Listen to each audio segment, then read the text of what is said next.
Antonio Turiel, investigador del CSIC sobre la energía. Ya hemos hablado 2 o 3 veces y vamos a hablar del diésel, cómo no. Sorprende, a mí por lo menos me sorprende mucho que los gobiernos europeos no nos estén dando una visión absolutamente verídica de por qué se está produciendo esta casi repentina transición del diésel a las renovables. Parece que no está claro que sea el motivo medioambiental o incluso el motivo de salud de las personas, de contaminación, el principal, ¿no? Hombre, evidentemente en el caso de los motores que funcionan con diésel, lógicamente hay un problema de contaminación real, hay por una parte evidentemente las emisiones de CO2 que impactan el cambio climático, las emisiones de partículas, de óxidos de nitrógeno, que evidentemente impactan la salud de las personas, pero esto hace muchas décadas que se sabe, y además es cierto que los motores de diésel que sigue la última normativa europea, la Euro 6, tienen unas emisiones que son muchísimo más bajas que las de cualquier otro coche de diésel anterior, y en principio pues no se explicaría esta velocidad de esta alarma que parece que está cundiendo últimamente para cambiar. El tema del cambio climático evidentemente también es un tema muy urgente y aquí podrías explicarlo, pero si realmente eso es lo que te preocupa, irías contra el diésel, contra la gasolina, contra la aviación, contra los mercantes, irías contra todo lo que consume en general productos derivados del petróleo. Esta inquina especial con respecto al diésel se debe probablemente a una cosa que yo hace años que vengo comentando en el blog, y es que la producción de diésel, de todos los carburantes que se derivan del petróleo, es probablemente la que primero va a comenzar a sufrir los fenómenos de retroceso de la producción del petróleo. ¿Por qué? Porque muchos de los hidrocarburos líquidos que estamos utilizando hoy en día no valen para refinar diésel. Entonces, lo que es el petróleo crudo convencional llegó a su máximo hacia el año 2005-2006, ahora pues ha perdido como un 4 o un 5% respecto a entonces, y lo que falta pues se ha suplido con otras cosas. Algunas pueden servir para refinar diésel, otras, bueno, pues se puede refinar pero con dificultades y de baja calidad, ¿no? Y entonces, ¿qué está pasando? Pues que da la impresión de que efectivamente hemos tocado el máximo de producción de diésel. Faltarán unos cuantos años para ver si efectivamente es así, o todavía puede remontar un poquito, pero está claro que ya la producción tocó su techo ahora pues 5 o 6 años y muy probablemente ya empieza a decaer. Entonces empieza a haber una cierta urgencia de desembarazarse del diésel, ¿no? Lo que pasa es que, claro, el diésel no solo lo utilizan los coches, lo utilizan los camiones, lo utilizan los tractores, lo utiliza la maquinaria pesada. Ahora tendrán que empezar a utilizar también los barcos, aunque no se adapten para adaptarse a la nueva normativa que empieza el año 2020 de utilizar combustibles con menos contenido de azufre. Con lo cual, lo de empezar a forzar a que los coches se vayan yendo de la carretera simplemente pues, puede resolver el problema 2 o 3 años, 5 a todo estirar. Bueno, cuando siga decayendo la producción de diésel, pues el problema será cada vez más acuciante. En general, yo creo que la ciudadanía percibe con cierta alarma pues, todos estos movimientos que van encaminados de momento a encarecer los carburantes, luego probablemente a encarecer los impuestos directos sobre el coche de diésel y demás, porque se dan cuenta de que, bueno, que afecta mucho a su modo de vida, porque mucha gente necesita el coche para simplemente ir a trabajar o hacer cualquier otra cosa, ¿no? Y la alternativa que se está proponiendo, que es el coche eléctrico o provisionalmente los coches híbridos, pues son muy caras. Son muy caras, no están al alcance de todos los bolsillos y en general además tienen muchas menos prestaciones. Y entonces la gente piensa, bueno, aquí me están tomando el pelo, me están timando. Y en cierto modo yo creo que es verdad. Porque como tú has dicho, en realidad no es la causa ambiental, que es importante, pero no es la causa ambiental lo que está motivando esta huida rápida del diésel, sino que hay un problema de escasez. Y además es muy importante hablar del tema de la escasez, de que la producción empieza a bajar, porque primero viene el diésel, pero después va a venir la gasolina y el queroseno va a venir todo lo demás. ¿Se puede generar una gran escasez en pocos años? Mira, hace poco salió el informe anual de la Agencia Internacional de la Energía, que ellos, con todos sus modelos de previsión y demás, calculan que como mínimo nos va a faltar 11 millones de barriles diarios en el año 2025 de petróleo. Eso es aproximadamente, no, perdón, 11 no, 13 millones. Eso es aproximadamente el 14% de todo lo que se produce hoy en día. Pero es que podríamos llegar a que nos falten hasta el 37%. Ellos dan esa horquilla, ¿no? Entonces, lo que está claro es que va a haber una escasez de petróleo en los próximos años. Esto parece que algo ya inevitable y la Agencia Internacional de Energía está empezando a avisar que va a haber picos de precios, que va a haber problemas de escasez, que va a haber problemas de suministro y que nos vamos a tener que adaptar a esto. Claro, si la producción desciende los próximos 7 años, pues un 13 o un 14%, pues con medidas de ahorro más o menos te puedes adaptar, pero el problema es que este descenso no se va a parar, va a continuar a lo largo de décadas, es verdad, no, esto no es de hoy para mañana que se acabe, pero cada año vamos a ir teniendo un poquito menos, y cada año vas a tener que aprender a hacer las cosas con menos en general. Entonces, ¿se puede producir una gran escasez? Si se gestiona mal esta situación, que es conocida e inevitable, sí, claro, por supuesto que se puede producir una gran escasez. Y en principio las medidas que se están tomando son de parches, de bueno, vamos a ver si convencemos a los usuarios para que no utilicen el coche de diésel, y luego ¿qué? Pues que no utilicen el de gasolina, y luego que, bueno, pues los camiones, los tractores, ya vemos cómo lo arreglamos. Hombre, yo creo que hay que ser un poco más sincero, hablar del problema honestamente y ver cómo los recursos que nos quedan del petróleo, que irán decayendo a lo largo de décadas, porque son muchas décadas aún que quedan de petróleo por delante, pero bueno, son unas contadas, ¿no? Pues irnos adaptando al cambio que necesitamos hacer y explicar que posiblemente un modelo de automoción privada no existirá. Basado en el coche eléctrico o cualquier otra cosa, seguramente no puede existir a la escala que lo tenemos actualmente. Y date cuenta del cambio que esto implica, es decir, en España pues el 10% del PIB y el 9% de la población activa trabaja en el sector del automóvil, directo e indirectamente, y si este sector se va a reducir drásticamente, fíjate lo que implica en términos de riqueza y en términos de ocupación. Pero podemos hablar luego del turismo. Se deja de haber menos transporte de personas y aquí ya estamos hablando de otro sector que también representa otro 12% del PIB y otro 10%, 11% de población ocupada. O sea, es que estamos afrontando una situación muy compleja que puede provocar mucha inestabilidad y yo creo que lo que hay que hacer es hablarlo honestamente. Sí, sí, sobre todo eso, honestidad a la hora de decirnos las cosas. Pero ¿qué ocurre con él? Porque los gobiernos y las petroleras están buscando opciones, están intentando conseguir refinar diésel de otro tipo de fuentes. ¿Qué ocurre? ¿Que ese petróleo que se consigue de estas alternativas no es de calidad? En general, una vez que llegamos al máximo de la producción de petróleo crudo convencional, las alternativas que hay, que son contadas, son los líquidos del gas natural, que eso es fundamentalmente propano y butano, son hidrocarburos muy ligeros. Tenemos también pues, los biocombustibles, pero los biocombustibles se sabe que aportan muy poca energía al final, con lo cual tampoco se da cuenta producirlos. Tenemos las arenas bituminosas del Canadá, estos son cadenas más largas, pero eso es en realidad una brea, entonces lo tienes que mejorar combinándolo con hidrógeno, necesitas tener una refinería adaptada, tienes un montón de problemas asociados. Y luego está el petróleo del fracking de los Estados Unidos, el petróleo ligero de roca compacta, que realmente no se puede aprovechar para hacer diésel de manera competitiva, de manera económicamente, porque son cadenas muy cortas, ¿no? Entonces, bueno, con todo lo que se ha puesto sobre la mesa, pues producir más diésel es complicado. Y como es muy complicado, no es que sea imposible, pero es muy complicado, pues al final dices, bueno, es que como tienes que venderlo a un precio adecuado, a un precio económico, porque si no nadie te lo compra, como es lógico, no puedes evitar este decaimiento.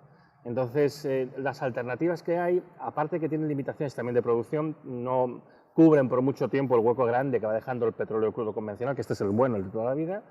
No puede subir mucho por una parte, tampoco valen para todo y tiene muchas limitaciones.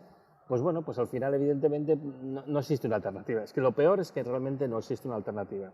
Y ya insisto que la cosa no es que sea de hoy para mañana, estamos hablando de años, de décadas incluso, de ir decayendo poco a poco, pero en estas décadas evidentemente nos vamos a tener que ir adaptando a una situación cada vez más complicada. Quizás a estas alturas de la entrevista habrá gente que diga, va, el científico agorero. Pero vamos a ver, vamos a dar datos, uno solo, que puede aclarar un poquito la situación. Tienes empresas petroleras como por ejemplo Repsol, que en estos momentos ya está anunciando que deriva su modelo de negocio hacia la electricidad. Es decir, ¿se están retirando paulatinamente del negocio del petróleo? Sí, esto es cierto, esto es verdad. De hecho, fue muy comentado las declaraciones que hizo Antonio Brufau, el presidente de Repsol, pues un poco después del verano, en el 2018, en el que anunció que, bueno, que realmente no quedaban muchos yacimientos rentables de petróleo en el mundo, que no era rentable buscar más petróleo y que, de hecho, Repsol iba a ir poco a poco retirándose del negocio de buscar más yacimientos, mantendría los que ya tenía, pero que realmente no se daría cuenta de gastar tanto dinero como antes porque no le veía un futuro al negocio y que se iban a dedicar más al sector eléctrico justamente. Además, Repsol en aquel momento adquirió unas cuantas centrales eléctricas, hidroeléctricas, y es un poco donde se están situando. No solo lo ha hecho Repsol, lo ha hecho Cepsa, pero es un fenómeno de escala global. Es decir, en todos los países, con la única excepción de Estados Unidos, lo que está pasando es que las compañías petroleras se están dejando de invertir en yacimientos. Justamente es por esto que la Agencia Internacional de la Energía avisa de que habrá un problema de caída de producción, porque no se está invirtiendo en buscar más yacimientos, pues porque los yacimientos que quedan pues son pequeños, son malos, y las petroleras ya lo saben, llevan perdiendo dinero muchos años y ya no quieren perder más dinero, porque es lógico, son negocios, ¿no? Tampoco quieren, no son esmaditas de la caridad. Entonces, lo que están haciendo todas es diversificarse, se están metiendo típicamente en el sector eléctrico porque identifican que allá está el futuro. El único sitio donde no está pasando este fenómeno es en Estados Unidos. Sí, sí, te iba a preguntar que por qué. Sí, en Estados Unidos, bueno, porque en Estados Unidos lo que se está produciendo es que con el fracking se ha creado una enorme burbuja financiera y en el fondo lo que está haciendo Estados Unidos es financiarnos el modo de vida a todos los demás. Porque si no llega a ser por el petróleo de fracking, ahora mismo estaríamos observando que la producción de petróleo estaría cayendo ya. Entonces, gracias a esta aportación de los Estados Unidos, el mundo se mantiene en una situación de calma chicha o de normalidad relativa, con muchos problemas, evidentemente, precios muy altos, problemas que explotan dentro de los países, mucha inestabilidad y demás, pero es que si no fuera por su aportación, que la está haciendo a pérdidas, porque las empresas americanas pierden mucho dinero, pues ahora mismo estaríamos en una situación mucho peor. Y estas empresas realmente pueden funcionar con pérdidas porque se les ha facilitado el acceso a un crédito muy barato y encima se les están dando muchas exenciones fiscales desde el punto de vista del gobierno. Parecía, de hecho, que la burbuja del fracking estaba acabando justo cuando llegó Trump. En el año 2016 la producción de fracking había caído un 15%, que es bastante. O sea, se veía que eso ya se estaba acabando. Llega Trump a la Casa Blanca y ¡buah!, vuelve otra vez a coger algo de impulso y ahora ha recuperado los niveles de entonces, incluso los ha superado un poquito.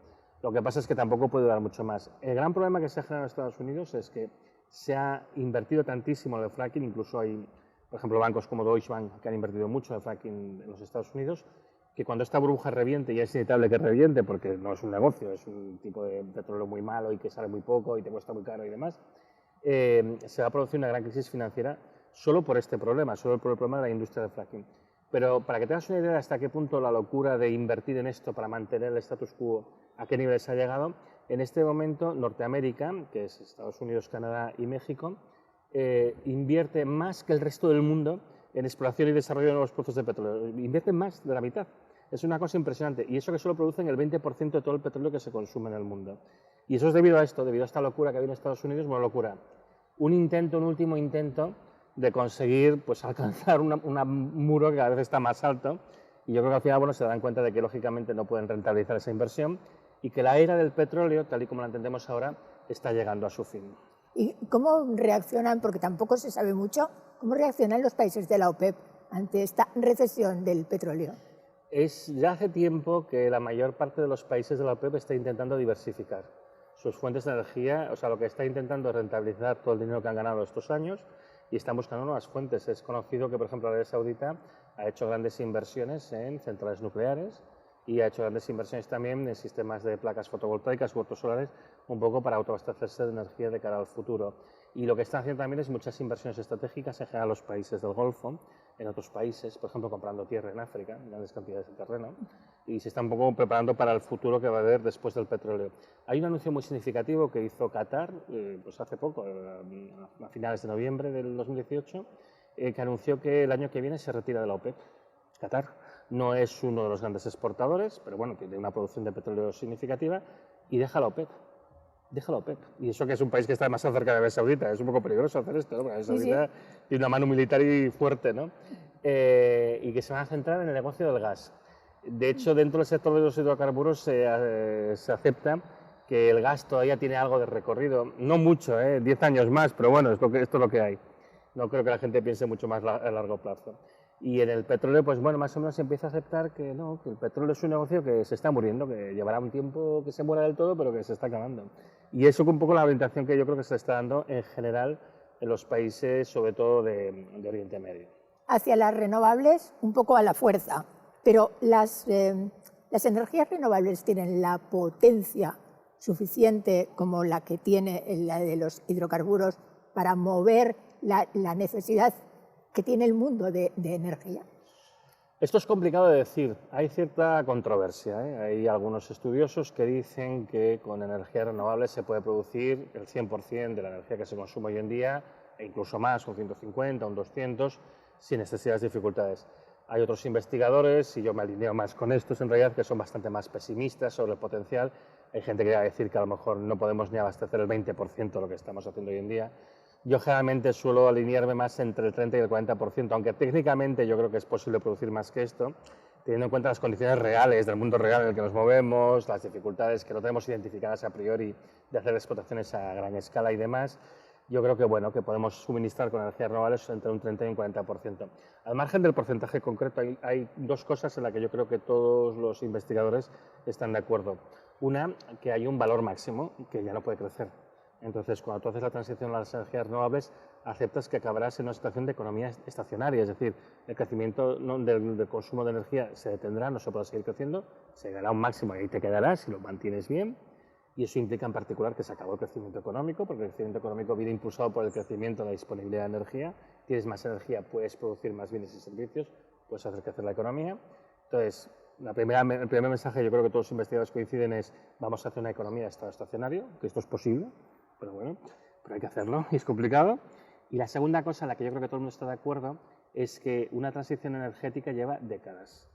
Nosotros hicimos un estudio el año 2012 que con ciertos parámetros estimábamos el esfuerzo que se tendría que hacer para hacer una transición a un mix 100% renovable. No teníamos en cuenta otras limitaciones, y yo creo que algunas eran importantes, las había y tal, pero incluso asumiendo que no hubiera esas limitaciones de la cantidad de energía a producir, te salía que tenías que hacer un esfuerzo muy intenso durante 30, 40 años, en la que esencialmente establecerías una economía de guerra y además consumirías una parte muy grande de las reservas conocidas de cobre y de otros materiales estratégicos para hacer esta transición.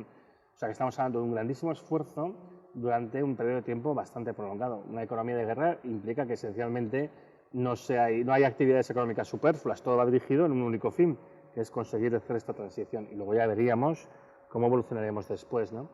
Hay gente que propone, digamos, cambios un poco menos radicales, pero todo el mundo acepta que estamos hablando de décadas para poderlo conseguir. El problema es que si justamente ahora que todo funciona con petróleo nos encontramos con que el petróleo decae muy deprisa, esto digamos que incrementa la urgencia de reaccionar y sea como sea empezar a hacer aquellos cambios que necesitemos.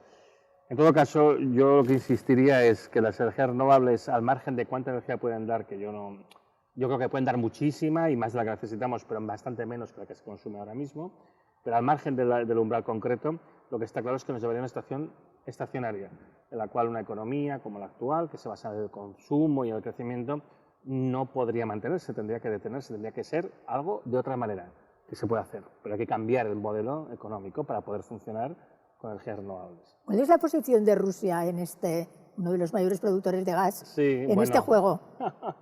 Yo creo que Rusia, por una parte, es muy curioso porque el ministro del Petróleo de Rusia reconoció hace cosa de un año que ellos estiman que la producción de petróleo de Rusia va a empezar a decaer pronto, en todo caso antes del 2020, y que además va a decaer de forma irreversible. En cuanto al gas, sus perspectivas son mejores y yo creo que es correcto, pero en todo caso no estamos hablando mucho más allá del 2030, que empiezan a sufrir el proceso. 2030, es que está aquí ya. Entonces yo creo que Rusia lo que quiere es aprovechar sus cartas cuanto tiempo pueda y sacarles el máximo provecho.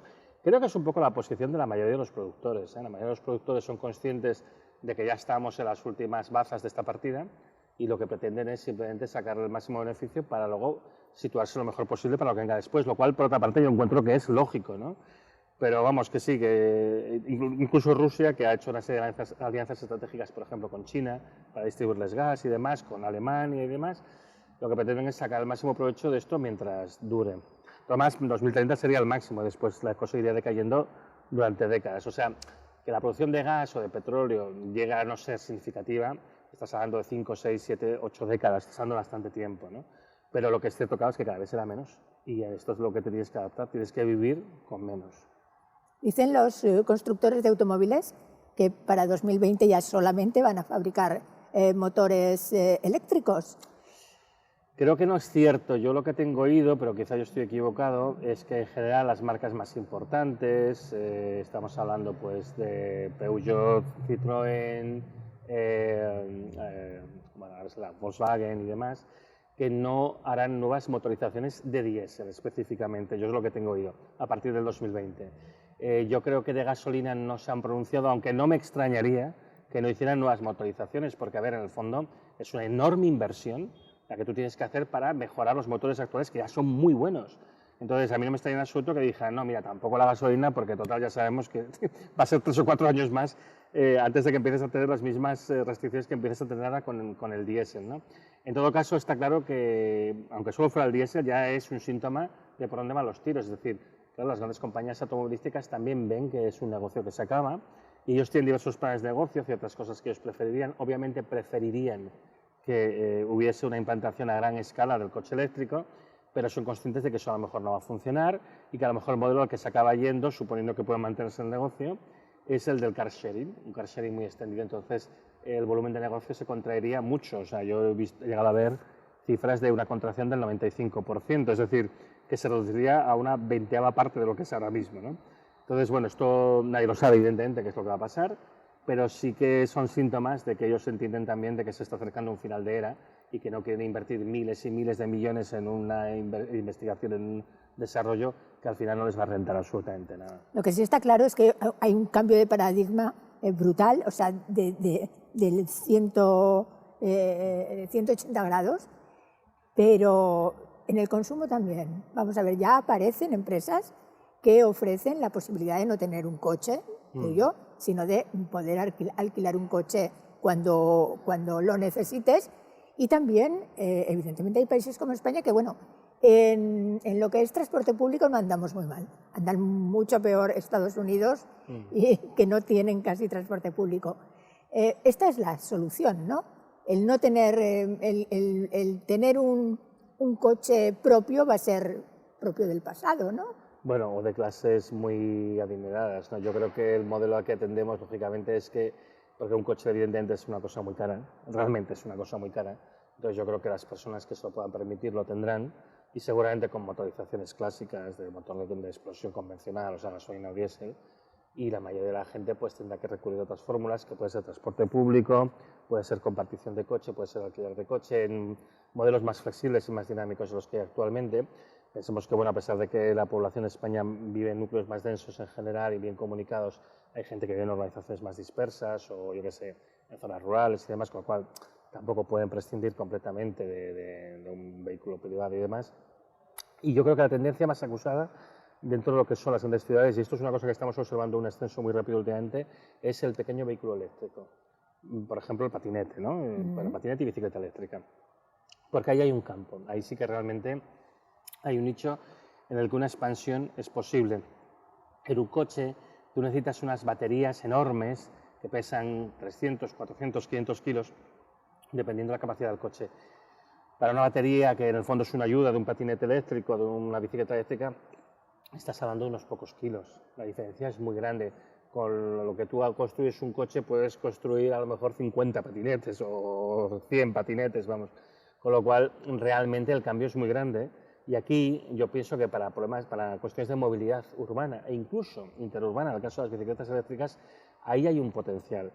El litio, el cobalto, que también es importante para las baterías eléctricas, tienen también sus limitaciones. O sea, no podemos pasar a un paradigma que sea de nuevo creciente en otra cosa, pero esto sí que yo creo que puede ofrecer alguna solución sensata y razonable a una escala urbana e interurbana de pequeña distancia. Para interurbana de gran distancia yo creo que lo lógico es, por lo de siempre, el tren, por ejemplo, y otros medios de transporte públicos. La tendencia a la peatonalización de las ciudades también parece que va alineada a esta manera de decirnos las autoridades que ya no va a haber coches para todos, ¿no? Eso es que yo, por ejemplo, mira la ley del cambio climático que se está ahora discutiendo en el Congreso de los Diputados, que además tenemos que tener presente que la tramitación de esta ley la comenzó el PP y la está continuando el PSOE. O sea que a pesar de todo yo creo que hay, con matices y diferencias, un cierto consenso entre los dos grandes partidos que gobiernan España, y yo creo que esto, por ejemplo, sería similar en Francia, por más que la gente protesta contra Macron y demás, en el sentido de que efectivamente hay que avanzar hacia una descochecización de la sociedad, ¿no? De ir eliminando el coche de la sociedad. Entonces, como iba diciendo, en la ley del cambio climático que se está discutiendo ahora, se incluye, entre otras normativas, que en un plazo de 4 años, contar a partir del momento de la aprobación de la ley, no podrán circular vehículos que se mueven con combustibles fósiles en las ciudades que tengan más de 50.000 habitantes. Es decir, que si la aprobasen, por ejemplo, el año que viene, el año 2019, en el 2023 ya no podrías circular por el centro de ninguna ciudad de más de 50.000, que son muchísimas en el caso de España. Solo podrán circular los que sean residentes, lógicamente, los taxis, vehículos de reparto, o sea que no elimina completamente el tráfico, pero todo lo que es la típica manera de ir al trabajo, eso ya sería completamente imposible, ¿no? Y bueno, es una manera efectivamente de disuadir a la gente al final incluso de tener coche. Porque claro, ¿para qué si no lo vas a poder utilizar? Entonces, bueno, yo creo que todo avanza en la misma dirección. Lo que a mí me da rabia de todas estas cosas es que no se explica bien el porqué.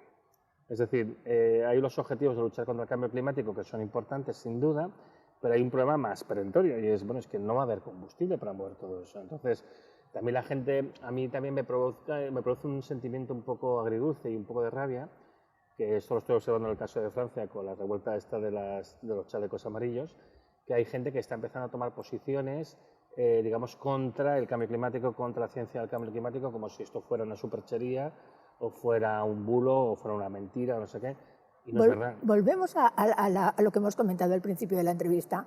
¿Por qué los gobiernos no están informando a la población realmente de lo que pasa? Porque la gran manifestación que hay en Francia, con coste incluso de vidas, se está produciendo por una falta de información.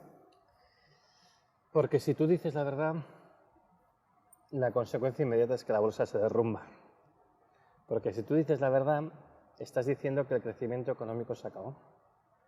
Si tú dices la verdad, reconoces que la cantidad de energía de la que vamos a disponer no va a aumentar y por tanto la economía no puede crecer, el PIB no puede crecer, y si el PIB no puede crecer, quiere decir que no tiene sentido las inversiones a las que se está haciendo ahora mismo, que se acaba la sociedad de consumo, que se acaba la sociedad del crecimiento. Si tú reconoces la verdad, que hemos llegado a los límites de la capacidad de los recursos naturales, reconoces que se acabó el capitalismo tal y como lo entendemos ahora mismo. Esa es la razón por la que nos habla de esto. Y es también la razón por la que en el cambio climático, durante tantas décadas que se sabe que hay este problema, y que es un problema muy grave y muy serio, ciertamente, realmente no se ha hecho nada.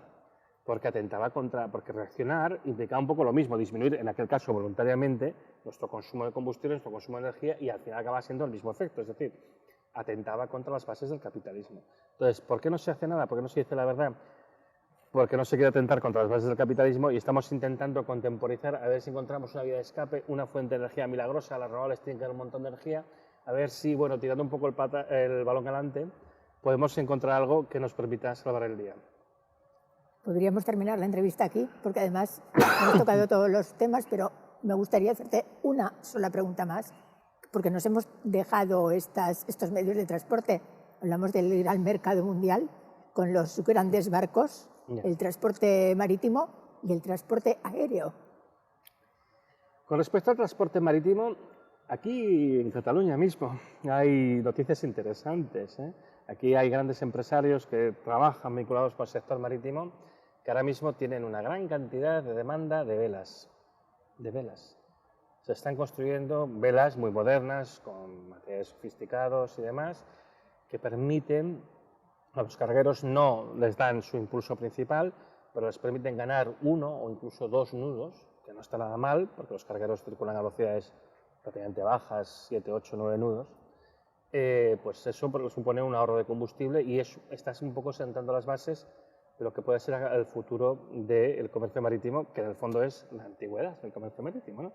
Porque, a ver, había comercio con las Indias y con América basado en veleros, y llegaron a haber veleros muy competitivos, los clippers, estos grandes veleros con muchos mástiles, muchas velas y demás, que tenían velocidades que eran, bueno, más rápidas incluso que los cargueros de hoy en día, no con tanta capacidad, pero a lo mejor con 30 clippers podías hacer lo mismo que con un carguero medio hoy en día, ¿no?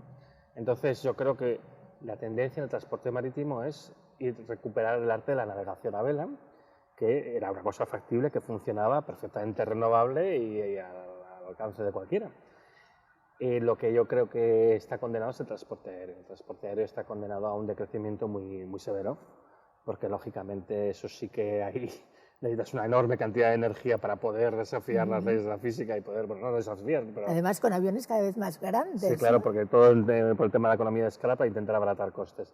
Entonces lo que sí que está claro es que para conseguir todo el impulso que se necesita, para poder mantener una máquina tan pesada en el aire, etcétera, necesitas combustibles de mucha potencia, con mucha densidad energética. Esto es el queroseno, básicamente, y esto sí que no va a estar disponible. Entonces yo creo que lo que es el transporte aéreo en general va a decrecer de una manera muy drástica y se pueden buscar alternativas tipo dirigibles, cosas que ya se han ensayado en el pasado y demás. Pero bueno, yo creo que en realidad lo que va a pasar es que lo que es el transporte aéreo va a decrecer de una manera muy salvaje. Ahí sí que va a haber no va a pasar mañana, por supuesto, pero que yo creo que en las próximas décadas veremos una reducción enorme, más del 90%, el 90 y muchos por ciento. Antonio, ha sido un auténtico placer y sacamos como conclusión también que, bueno, que la información es poder y que hay gente que sí que tiene información y que está aprovechando, está abriendo nuevos modelos de negocio. Muchísimas gracias. A vosotros.